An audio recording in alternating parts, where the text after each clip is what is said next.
So we have the African mission, but we have the American mission. We have the American mission, and one of the great missionaries after the great missionaries of our days, like St. Herman or St. Innocent or St. Stephen or all the other ones that have preceded him, St. John of Shanghai in San Francisco, who was a missionary in San Francisco, missionary bishop in Western Europe, in San Francisco, Shanghai. But what we have in our day, who just reposed a few years ago, we have a great and amazing missionary in the person of Elder Ephraim of Philotheo in Arizona. And I want to talk, we could talk for hours. We will have a whole podcast dedicated to Elder Ephraim. It's in the works. I don't know exactly when it's going to be, but hopefully not too long. But let's just talk about the call that he received and how he responded to that call. A lot of people don't know. Why did he come to America to begin with? Why did he live in Mount Athos, an abbot of a monastery, the spiritual father of thousands, hundreds of monks and nuns in Greece? And he left it all behind and he came to America. Do you think he would have done that without a clear call from God? No way. He received the call, first of all, from the faithful, not unlike St. Paul from Macedonia, but faithful and God in the vision, not unlike Bishop Nectarios, not unlike Father Cosmas, not unlike St. Cosmas, not unlike all the saints throughout the history of the church. He received the call from the faithful and then confirmation from God, and it came in the following way. Monastery of Philotheo, of course, is where Father St. Cosmas, who we talked about at the beginning of this podcast, lived and worked and left himself to go and travel all around Greece and teach and preach. And Father Elder Ephraim now is the abbot of Philotheo for about 10 years, I guess, and or less. And he understood that God was calling him to something, but he wanted confirmation from God. And he felt that that would come after prayer, and all things were done throughout his life through prayer and receiving confirmation from God in prayer. And so they had determined to do a vigil, a special vigil for Father Cosmas, St. Cosmas, I should say, at the Los, who they had not, in the Typicon of the monastery, had a special vigil, but they decided to do one in that year. And they ended up having a lot of people come. They did not expect, they didn't have they were scrambling to be able to feed them all and all the rest. And the elder tells the fathers, we're going to do a full-fledged Athonite vigil for the Saint Cosmas. And during the vigil, is my understanding, during the vigil, he had revelation from God, a call from Saint Cosmas himself, a visitation from the saint himself, in which he made it clear to Elder Ephraim that God wanted him to go to America and respond to the call of the faithful and to begin to confess and teach and guide people in America. So both God and man called him to America, and he responded. It's very important that we understand that this is the way Orthodox mission works. It doesn't work with a decision on our part alone that we're going to engage and do X, Y, Z, but it's with blessings, and God inspires and God guides. And that's how the church has always worked through the saints. And Elder Ephraim is one of the latest examples of that. And the fruit of Elder Ephraim's work in America is inestimable. It cannot be counted. It cannot be judged, because there are thousands and thousands of people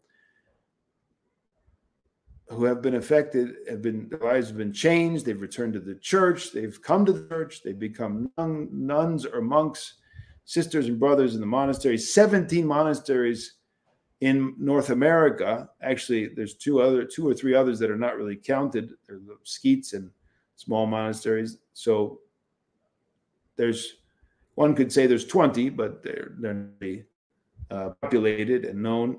In any case, 17 full-fledged monasteries that people go to all the time, and they're filled with strugglers for salvation. Of course, he had 8 monasteries already that had been established in Greece, in Seras, in Thasos, in Volos, women's monasteries, not far from Mount Olympus, another, in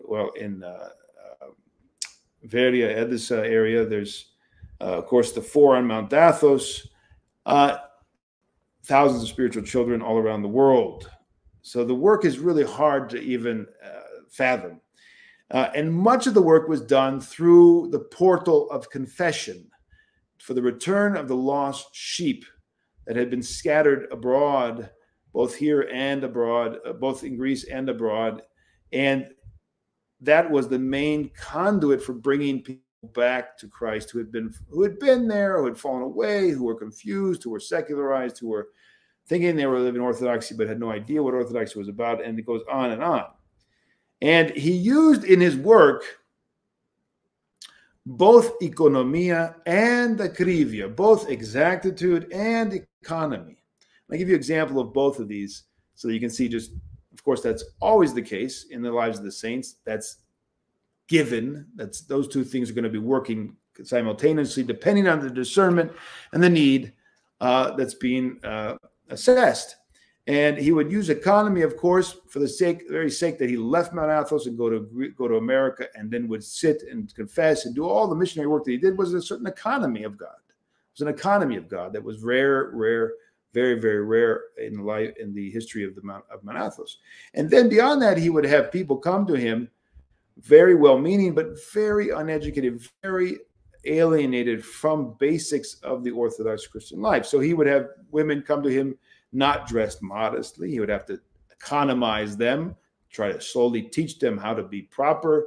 He would accept them even though they had no idea how to fast, they had no idea how to pray, and he would work with them where they are to bring them slowly along as a good father, as a good mother does to their children. He would work with them and take them along, and that would be certainly a tremendous amount of the discernment and how to apply the economy of God so that they would not go in the wrong direction. They would return to Christ, but in a way that would be acceptable. They would actually be able to just pick up that cross and make progress.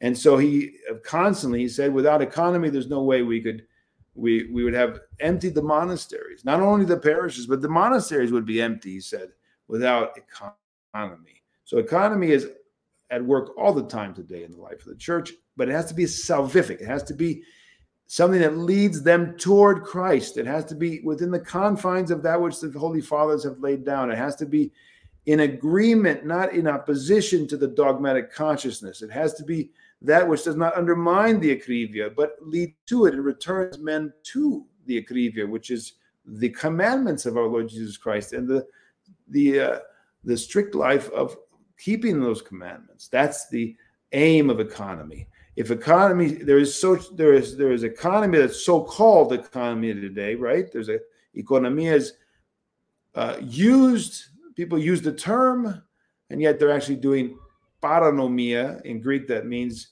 basically a breaking of the law, right? Economia means a management of the law or management of the household. Ekos nomos, the law of the house.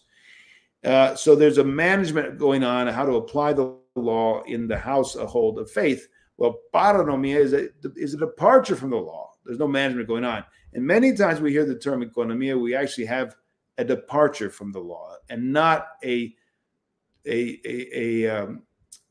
detour that leads back to the main road of salvation. And so it's very important that we understand those two things are legitimate, but they have to be salvific, they have to be according to the Holy Fathers. So there was much pastoral economy with each individual as needed. That's one of the criteria. Economy cannot and must not become the rule. It has to be applied case by case, and it's for individuals. It's not a change of ecclesiastical stance. That's where exactitude has to be kept. In one's own personal monastic life, the elder had great exactitude in his spiritual life in order to be able to lift this great cross that he had. But also on the ecclesiastical plane, in obedience to the Holy Fathers, you cannot economize when it comes to dogma, when it comes to the phronema of the church, when it comes to the ethos of the church, which is that, obviously abortion is evil. We can't economize here. We can't say, well, maybe we can. No, there's no economy in terms of such a basic teaching that life is sacred from conception. There's no economy in terms of sexual relations outside of marriage. There's no economy in terms of those unnatural sexual acts that happen in our day and now are being blessed and baptized. There's no economy there. The gospel is clear. The teachings are clear. The boundaries are clear. And in those boundaries, we work out our salvation. Outside those boundaries, we are lost. And it's very, very clear in the Holy Father. So the elder came both with economy on personal level, pastoral needs according to each individual. And then he came with great exactitude in the spiritual struggle and the application on the ecclesiastical plane of the teachings of the Holy Fathers. And one of those examples, which we saw, St. Cosmas bought baptismal basins. Elder Father Cosmas in Africa baptized everyone. Bishop Nectarios in Madagascar baptized everyone. Elder Ephraim came and baptized everyone. No presuppositions for economy today, according to these great ascetics and great missionaries. There's no economy when there's a destruction of the form and the type. It's an abandonment of what it means to be baptized. So we saw ekrivia here. Ekrivia when it comes to the so basic and foundational mystery. And so he baptized everyone just like the rest of our saints.